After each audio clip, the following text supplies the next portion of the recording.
salue fraternellement dans le nom de Jésus ce matin. J'aimerais ce matin parler aujourd'hui de victoire, de triomphe et de constance, de l'odeur d'une victoire, l'odeur de sa victoire. Permettez-moi ce matin de vous annoncer, Église, une bonne nouvelle ce matin. Lorsque vous êtes nés de nouveau, vous êtes nés pour gagner. Amen. Est-ce que vous avez compris ça? Quand vous êtes devenus une nouvelle personne, une nouvelle créature, vous êtes nés en Christ pour gagner, frères et sœurs. Alléluia. Et le plan que Dieu a pour vous, c'est une victoire constante et permanente dans votre union. Amen. Dans votre union avec Jésus-Christ. Regardez avec moi ce matin dans la parole de Dieu qui se trouve dans le livre de Corinthiens, la deuxième épître de Paul aux Corinthiens et les versets 14 et 6. 14 et 16.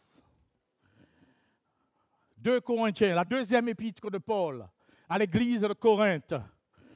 Et nous lisons les versets 14 à 16. Paul dit, « Grâce soit rendue à Dieu qui nous fait toujours triompher en Christ et qui répand par nous en tout lieu l'odeur de sa connaissance. Nous sommes en effet pour Dieu la bonne odeur de Christ parmi ceux qui sont sauvés et parmi ceux qui périssent. Aux uns, une odeur de mort donnant la mort, aux autres, une odeur de vie donnant la vie. Et qui est suffisant pour ces choses, dit l'apôtre? Le titre de ce sermon ce matin que je veux partager avec vous, ton triomphe en Christ. Amen. Ton triomphe en Christ. Alléluia. Une victoire constante et permanente. Ce que vous soyez toujours victorieux en Christ. Amen. Est-ce que tu entends ce que l'Esprit te dit ce matin? Une victoire constante et permanente. Ce que vous soyez toujours victorieux en Christ et que toute chose coopère à votre bien. Vous, Église, qui aimez le Seigneur. Vous vous dites, peut-être, tu exagères un peu, pasteur. Il est impossible et impensable que quelqu'un puisse toujours être victorieux en tout temps et en tout lieu. Donc, vous supposez que Paul vient de commettre une erreur, frères et sœurs. Mais laissez-moi vous dire ce matin que quand nous regardons la parole, Paul n'a pas commis d'erreur. Et dans la parole, il n'y a pas la moindre erreur. Amen. Béni soit l'Éternel. Si vous n'avez pas la victoire, frères et sœurs, ce n'est pas parce que Paul a fait une erreur, mais plutôt parce que vous ne vous êtes pas encore approprié. Amen. La victoire qui est devenue la vôtre lorsque vous êtes unis avec Jésus-Christ. Ce que je suis en train de dire, quand tu étais dans le monde, tu étais une personne. Tu vivais selon le monde. Mais maintenant que tu es une nouvelle créature, tu vis pour Dieu. Tu n'es plus la même personne. Paul dit à l'église de Corinthe, si quelqu'un est en Christ, il est une nouvelle créature. Amen. Les choses anciennes sont passées. Voici toutes choses sont devenues nouvelles. Tu n'es plus la même personne. Tu es une personne, tu es appelé, tu es né pour gagner. Alléluia! Donne gloire à Dieu, mes amis. Alléluia! Tu es né pour gagner. Je souhaite aujourd'hui que cette révélation s'imprègne véritablement au-dedans de toi. Parce que tu n'es pas n'importe qui. Parce que Jésus n'a pas été à la croix en vain, frères et sœurs. Les Écritures précisent que si quelqu'un a péché, nous avons un avocat auprès du Père, Jésus. Mais jamais il n'est dit que nous devrions ou que nous devions obligatoirement connaître la défaite. Relisons le verset 14. Grâce soit rendue à Dieu, qui nous fait toujours triompher. Alléluia. Il y a un poids de gloire sur cette parole. Amen. Gloire soit rendue à Dieu qui nous fait toujours triompher. Et le verbe dans le grec, il n'est pas un verbe du présent et puis ça finit. Le verbe dans le grec, c'est un présent continu, aoriste. Un verbe qui dit que le chrétien est toujours victorieux, marche toujours dans la victoire. Analysons un instant le verbe triompher. À l'époque de l'apôtre Paul, on comptait un certain nombre d'arcs de triomphe dans l'Empire romain, frères et sœurs. C'est à ce genre d'ouvrage d'art que Paul fait référence dans ce texte. Lorsque le général romain partait à la guerre et qu'il remportait la victoire, les Romains célébraient cette victoire dans les rues de Rome de différentes façons. Parfois, ils construisaient un monument pour rappeler la victoire remportée par Rome et par ce général. Ou alors, un homme appelé un héros. Mais aussi, cet homme s'appelait un coureur. Parce que cet homme précédait le général et l'armée, et il allait au devant du général et il disait « Rome a gagné! Rome a gagné !»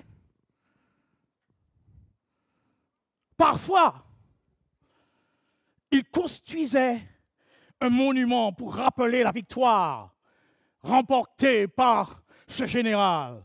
Parfois, il construisait ce monument pour rappeler la victoire, frères et sœurs.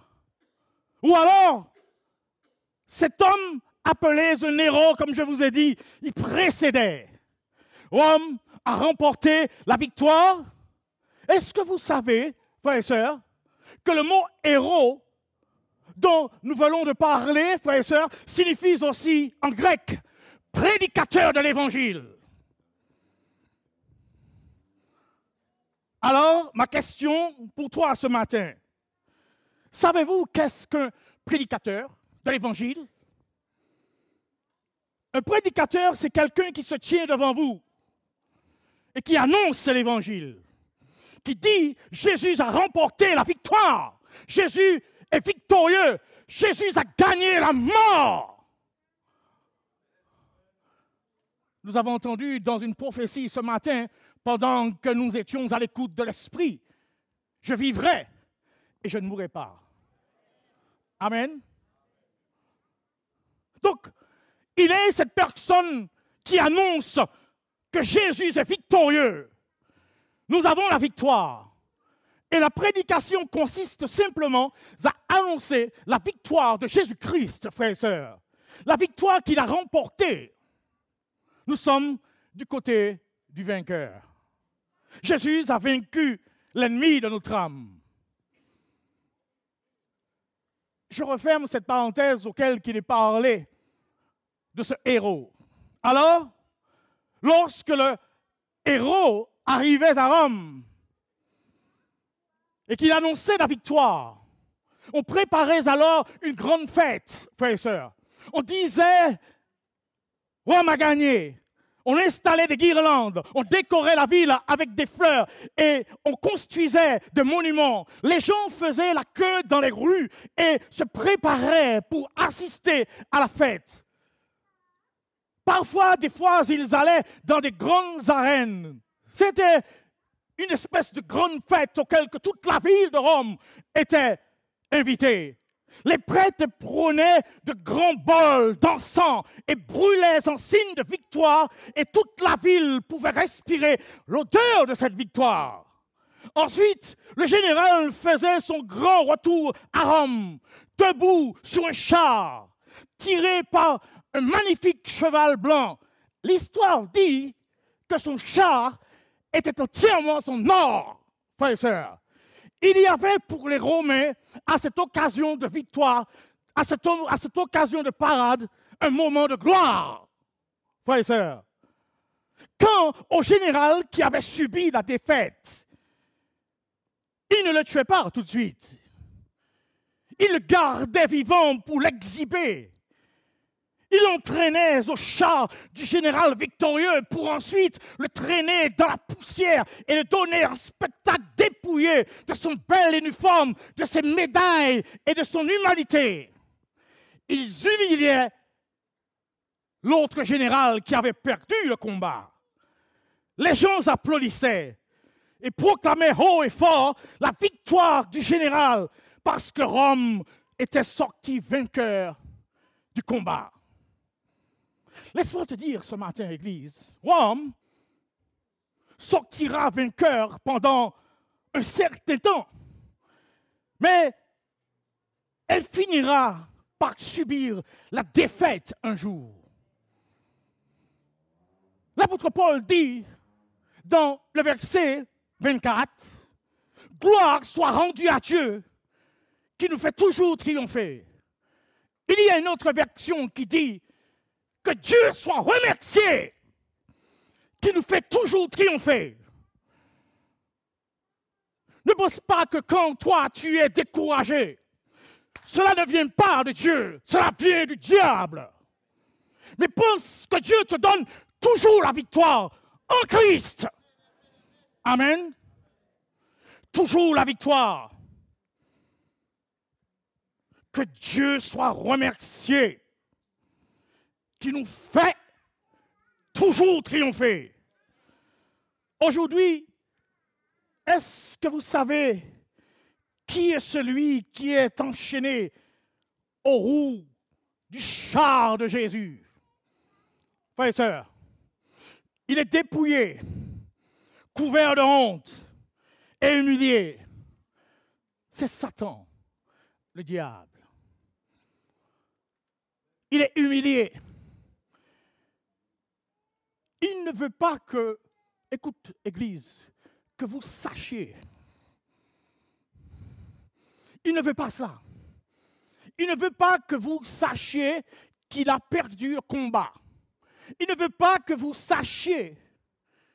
Et il ne veut pas que vous sachiez qu'il a perdu le combat pour toujours. Il ne veut pas que vous le sachiez et il ne veut pas, et surtout pas, que vous réalisez que vous avez toujours la victoire en tout temps et en tout lieu. Je ne sais pas où que tu te trouves ce matin ou que tu te centres dans ce message. Mais Dieu est en train de te dire que tu n'as pas la victoire pour un jour, pour un petit moment, un jour que tu es en haut, un jour que tu es en bas, que ta vie chrétienne est ballottée de droite à gauche, que tu es dans le doute et que tu es dans la peur. Non! Dieu te dit que tu as la victoire pour toujours. Il y a plusieurs choses que je voudrais vous dire ce matin. Mais le temps va tellement vite. Je n'aurai pas le temps de dire tout ce message, tous les points de ce message. Mais nous allons voir un point ce matin. L'auteur de cette grande victoire. Je voudrais dans un premier temps que vous portiez votre regard sur l'auteur de cette victoire éclatante, frères et sœurs. Regardez encore le verset 14, ce fameux verset 14. Et il est dit dans ce verset 14 que Dieu soit remercié qui nous fait toujours triompher en Christ. Remarquez ce que Paul dit à la fin de cette phrase. Triompher en Christ.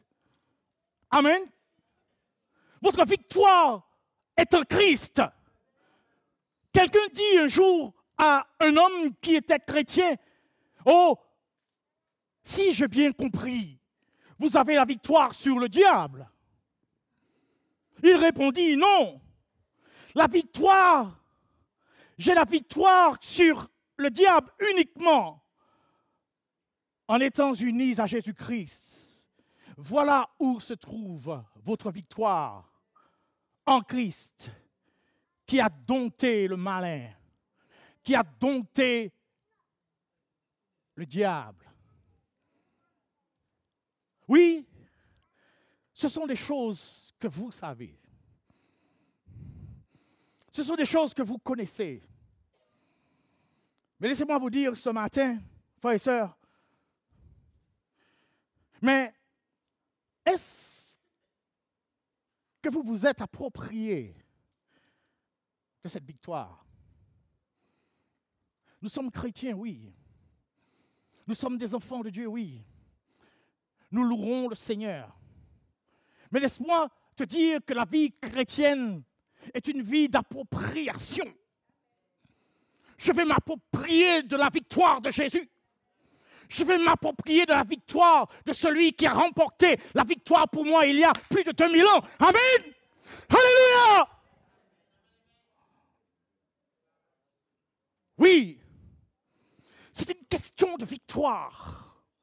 Parce que de l'autre côté, il y a du lourd pour bombarder, pour perdre cette victoire, pour tuer, pour mourir, pour faire le désordre dans les vies.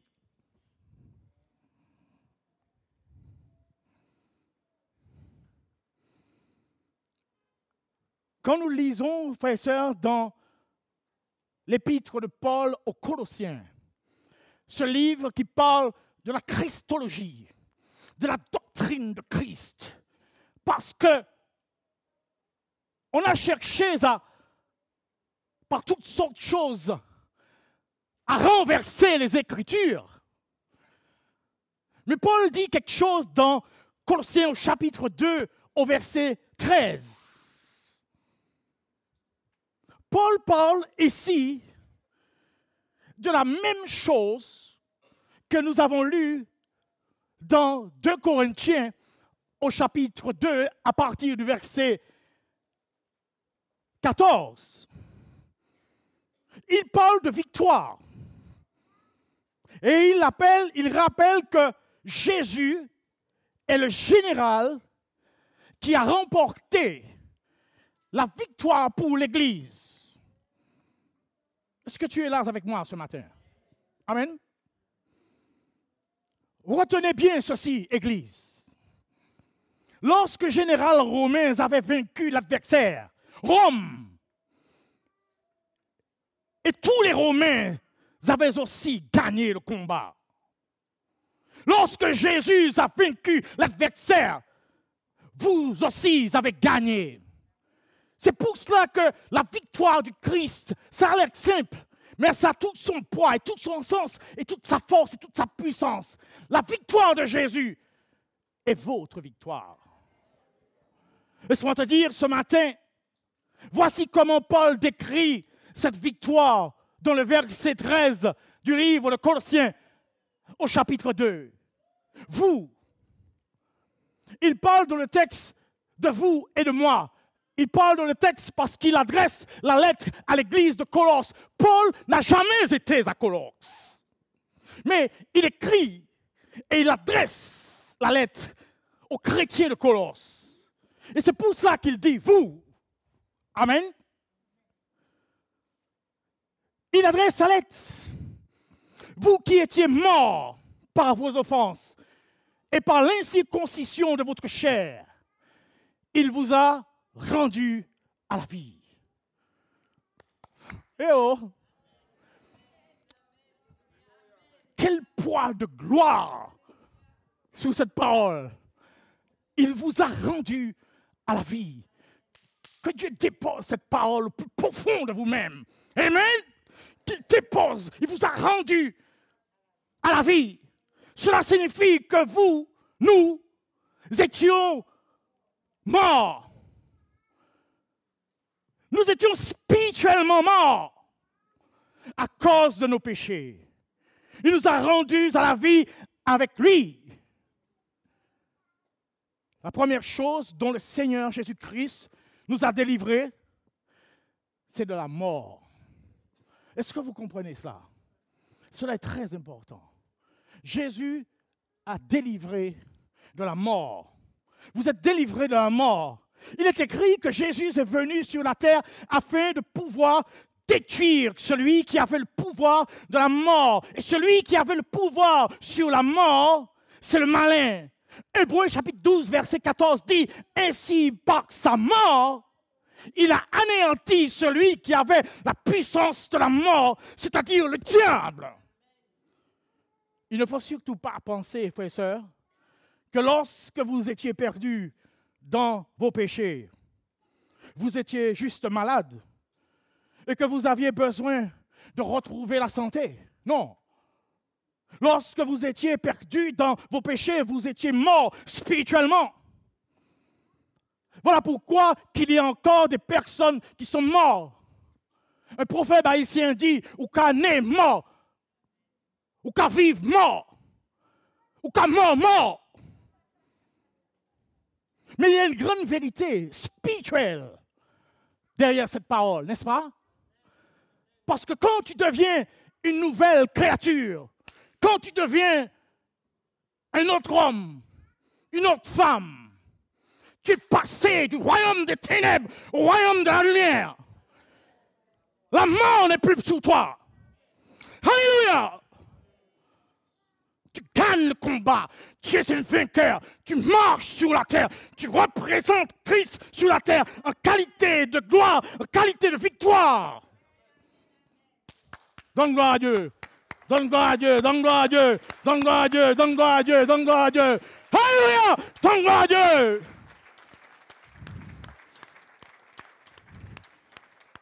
Béni soit l'Éternel. Cela signifie que nous, je le reprends, nous qui étions spirituellement morts à cause du péché, il nous a rendus à la vie avec lui. Frères, sœurs,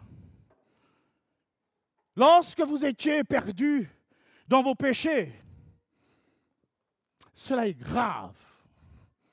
Quand Paul écrit à l'église d'Éphèse, Paul dit, il ne dit pas que vous étiez dans le ténèbre. Ce n'est pas ça qu'il dit. Quelqu'un sait ce qu'il dit? Vous étiez ténèbres. C'est pour nous montrer là où que nous nous trouvions, frères et sœurs. Vous avez besoin d'un miracle qu'on ne connaît pas le Seigneur. Vous avez besoin d'une résurrection. Vous n'avez pas seulement besoin d'un changement de look. Vous n'avez pas besoin de recevoir une nouvelle façon d'être, mais vous avez besoin de recevoir une vie nouvelle. Frères, sœurs, vous étiez morts et Jésus est venu afin de détruire les œuvres du diable, le pouvoir de la mort pour vous donner la vie. Chers bien-aimés, si vous êtes nés de nouveau, il y a une nouvelle façon de vivre qui nous attend. Et j'espère que quand vous consultez, ou que l'Esprit de Dieu vous parle et vous consulte, et que vous consultez la conscience que Dieu a mis en vous, vous entrez dans une réflexion qui vous donne à comprendre qu'il y a une nouvelle façon de vivre. Vous étiez morts dans vos péchés. Et lorsque Jésus est mort sur la croix, il vous a libéré de la mort. Non seulement il vous a délivré de la mort, mais Paul dit des choses qui ont des poids de gloire. Toute la Bible, d'ailleurs, est un poids de gloire. Il dit non seulement que vous étiez, il vous a délivré de la mort, mais Jésus nous a délivrés de la dette. Regardez le verset 13 dans Colossiens au chapitre 2, verset 13. Je vais lire. Paul dit, il a effacé l'acte rédigé contre nous et qui nous condamnait par ses prescriptions. Et il a annulé en le clouant à la croix. Certaines versions disent il a dépouillé les dominations et les a livrées publiquement en triomphant d'elles par la croix. Il a éliminé l'acte dont les ordonnances subsistaient contre nous. Paul écrit que Jésus nous a pardonné toute nos fautes. Il parle de dette. Non seulement Jésus, notre général conquérant, nous a délivrés de la mort, mais il nous a libérés de la dette que nous avions contractée à cause de nos péchés et qui nous valait la mort. C'est profond ce que l'apôtre est en train de dire. Mais Dieu aime écarquiller nos yeux spirituels pour que les écailles puissent tomber, pour que nous puissions comprendre là où que nous étions et là où qu'il nous place. Amen. Oui, frères et sœurs, c'est-à-dire qu'il a purgé à notre place la peine que nous méritions de recevoir. Il a expié pour les actes que nous avons commis, qui étaient contraires à sa loi. Remarquez maintenant ce que Paul dit que Jésus a fait sous la croix. Il a effacé l'acte rédigé contre nous, qui nous condamnait, et l'a cloué à la croix. Toute la dette de nos péchés que nous avions accumulés a été clouée à la croix, où Jésus a souffert. Il a versé son sang et il est mort à notre place. Et lorsqu'il a eu fini d'expier nos péchés, frères et sœurs, lorsqu'il a eu payé notre dette sur la croix, il a baissé la tête et il a dit, Tételesté, tout est accompli. Tout est accompli. La dette a été entièrement payée. L'apôtre Jean dit dans son livre que le diable est l'accusateur de nos frères. Il est comme l'avocat qui représente le ministère public. Vous et moi, nous avions péché. Excusez-moi. Laissez-moi vous annoncer ce matin la bonne nouvelle. Nous avions désobéi à la loi de Dieu. Et Satan a accès au ciel pour nous accuser comme il a accusé Job devant le Dieu Tout-Puissant. Il a accusé Job. Il a eu le toupet de venir, même là où que les anges de Dieu discutaient avec Dieu. Pourtant, Job était un homme intègre. N'est-ce pas? Nous avons désobéi à la loi de Dieu. Et Satan, je disais, a accès au ciel pour nous accuser comme il a accusé Job. Et il dit à Dieu le Père, tu te dis être un Dieu saint. Il y a cet homme, au monde vanté, cette femme, au monde vanté. Il y a cet homme et cette femme qui s'appellent un tel. Il ou elle affirme être ton disciple. Mais toi, tu es saint. Tu ne peux pas laisser impuni le péché. Et c'est un pécheur. Je demande donc que si tu es un Dieu saint, que tu le jettes en enfer. Et c'est alors que mon avocat se lève et prend ma défense. C'est alors qu'il dit, oh oui, Père, il a péché. Mais Père, regarde ce document qui confirme que sa dette a été entièrement payée. Alléluia! Béni soit l'Éternel. Il est écrit sur cette lettre, payez entièrement tout. Qui accusera les élus de Dieu?